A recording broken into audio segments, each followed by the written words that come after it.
We'll listen, and then we'll pick it up from there. Okay? Now, when Jennifer reads,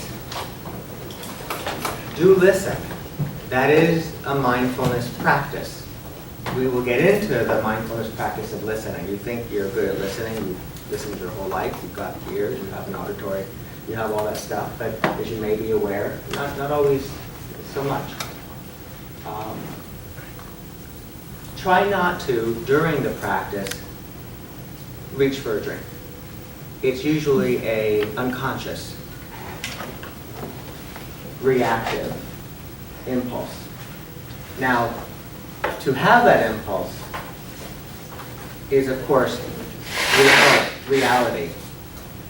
To satisfy that impulse is also our typical nature, or a typical tendency.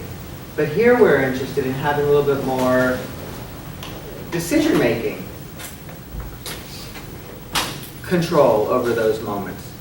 So if you find that you are feeling an impulse to reach for a drink or to fidget with something, see if you can notice that impulse and come back to the words that you're listening to, or come back to the guided practice, or come back to your breath.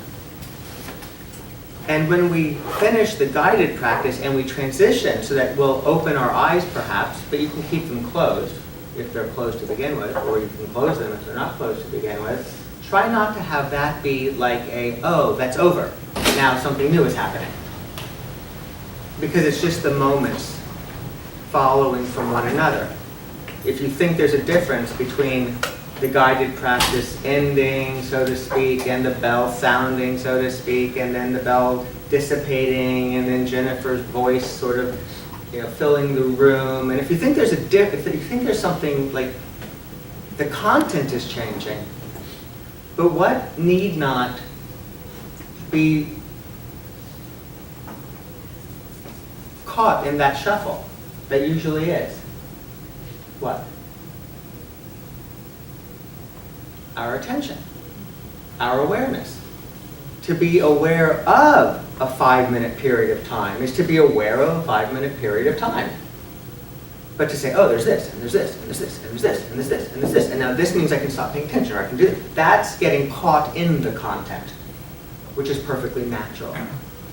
So here, let's not, because each class will begin very similarly.